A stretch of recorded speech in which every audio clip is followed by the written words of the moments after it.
Good morning and welcome to the Frontiers of Knowledge segment of Dr. Lamba's The Weekly Call. This year has seen a terrible pandemic, coronavirus, resulting in lockdowns, suspension of all traffic, unemployment, rampant unemployment, recession, and of course the fatalities. It has political repercussions, it has economic repercussions, and so you must be thinking that this is the worst year that the planet has ever faced. And maybe your own experience, since you are not aware of the history, might bear it to be so. But no, this is not the first year or the worst year. This is not the first time that the pandemic has happened. They've happened much earlier. But the worst year in the history ever, are you aware, was long back, 536 AD. Today is 2020 AD. So 536 AD has been the worst year in the world. If you look at the history of the world, if you look at the tragedies that have overtaken the world, that was the year when the whole world was plunged into darkness for 2 years. Started in 536 and continued till 538. And the whole world, there was no sun visible.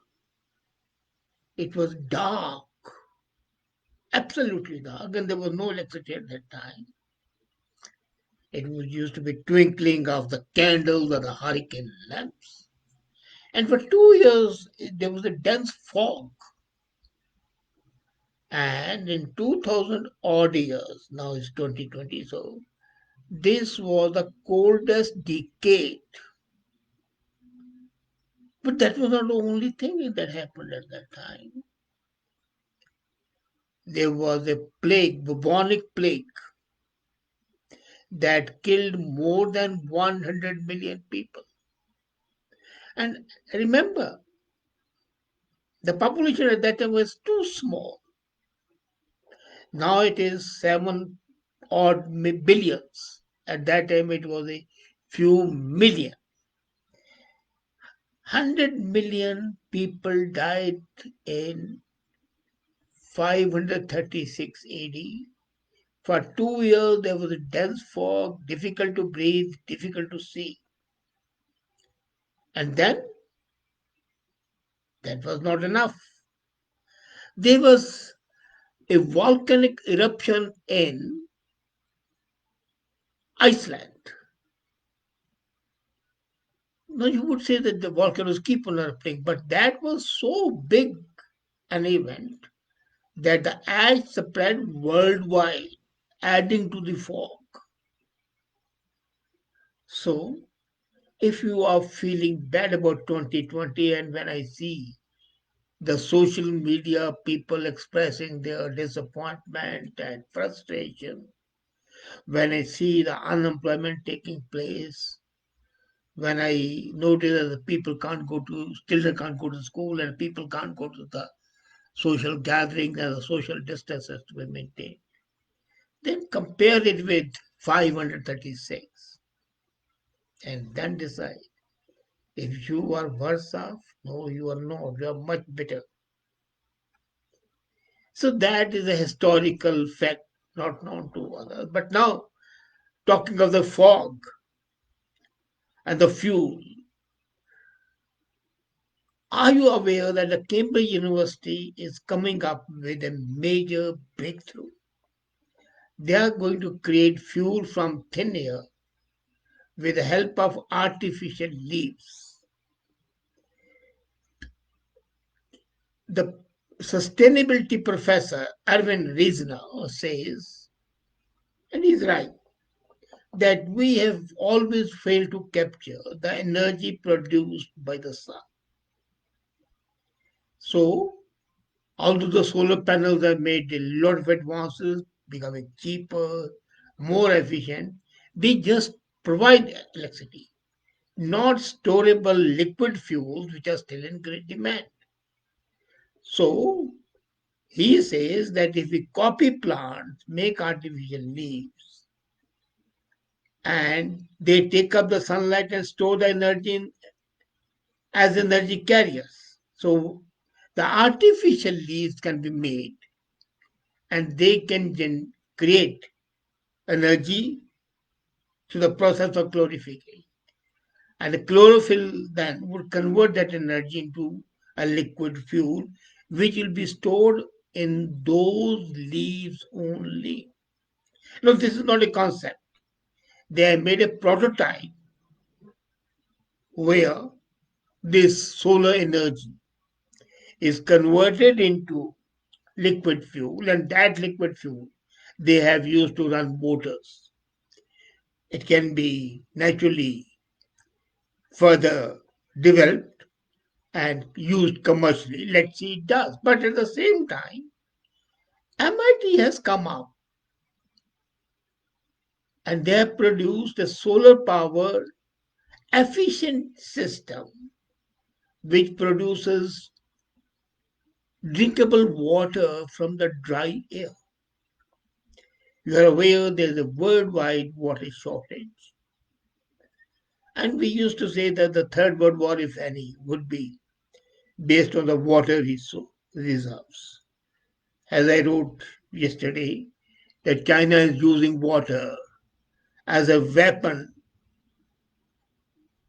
for the lower riparian states.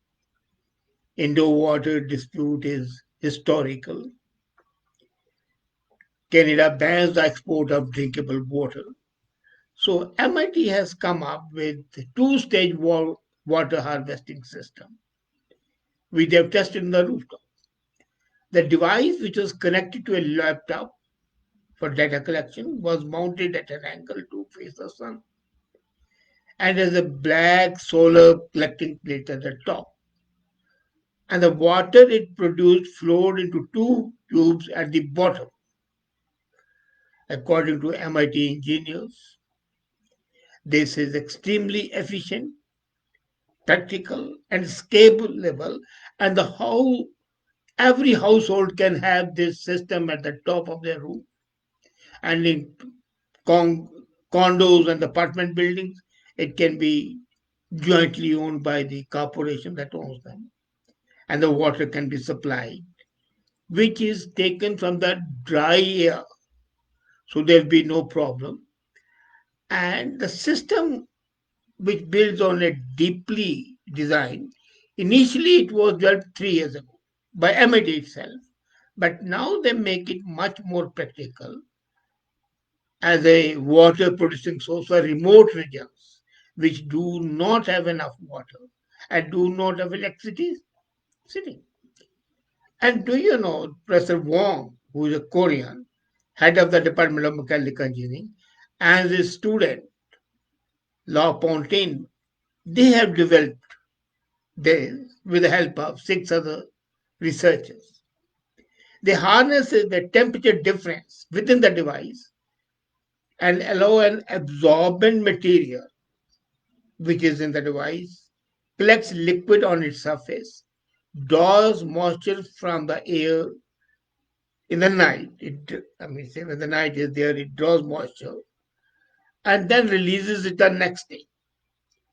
When the material is heated by the sunlight, the difference in temperature between the heated top and shaded underside makes the water release back into absorbable material. The water then gets condensed on a collection plate. Now, basically, earlier it was used and it was a specialized material, very expensive, but now they have used a very, very cheap material and the efficiency has increased. They say it's quite scalable. Let's hope so, and then it will be a boon for the people living in water hit areas, Sahara. Gobi, Arizona, parts of India, and so on. But then this is, I would say, from the human point of view, one of the finest things that could happen. And not alone, then here comes US Army as usual. And they have created a sensor. You would naturally ask, well, what's so big about the sensors? They have been created from the hoary past. People have been developing it and they have been using the sensors. But this sensor is 100,000 times more sensitive. It includes thermal imaging. It can be used in the electronic warfare and communication. And this development is a combined effort of Harvard University, the Institute of Photonic Sciences, MIT, Pohang University of Science and Technology, and Raytheon BPN Technology. These five institutes joined hands. Funding was provided by the Army, and they fabricated this bolometer. They call the device bolometer, and they did so by exploiting the giant thermal response of graphene to microwave radiation. Now, what it is, it's a microwave bolometer which is so sensitive that it is capable of detecting a single microwave photon, which is the smallest amount of energy in nature. The smallest, minuscule, and they say is pinhead can have more than 100 microwave photons. A pinhead, just the point, the tip of the pin. And it's the smallest amount of energy. And then, according to Dr. Joe Q, program director, he is an army research officer and is responsible for Army Combat Capability Development Command. So, according to him, this technology, which has been developed by five institutes under the guidance of the Army, will potentially enable new capabilities for application, such as quantum sensing and radar. And not only that, it will enable our US Army to maintain its dominance in the foreseeable future. Now, US is the most technological savvy, despite the competition by China. And he said this would enable it to maintain its predominant position. This graphene bolometer would detect electromagnetic radiation by measuring the temperature rise of the photons as they're absorbed by the sensor. Now you would be considering what graphene is. Graphene is a two-dimensional, one atom layer thick material, just one atom. You can well imagine that. And they have achieved high bolometer sensitivity. And how do they do it? They incorporated graphene in the microwave antenna. And voila, this sensor, which is 100,000 times more potent than any sensor till today, was developed. And of course, then comes the latest information regarding COVID. India and Israel jointly have evolved a treatment, a rather test, which is not invasive like the present tests are. And not only that, it gives you result instantly. It has been tested, tried, and shall be used now, produced commercially. By commercially, I mean a large number and given to the people. And the test would be almost instant. They'll take your breath and your saliva, and then the sensor in the paper on which your saliva is put will let the result be known. And that would decimate the problem that we have, that we don't know how to test it. And the present tests are invasive, as we have seen in the latest report.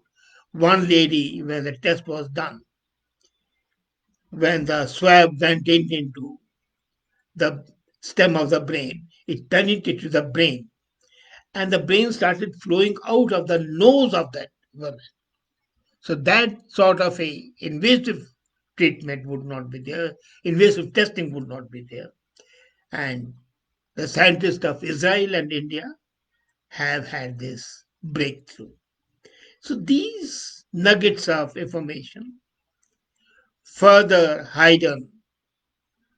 widen your knowledge and heighten the awareness that is there, and also give you some hope that you are not the worst, that there is yet light at the end of the tunnel, and human ingenuity shall overcome all problems. Meet you next week. Thank you.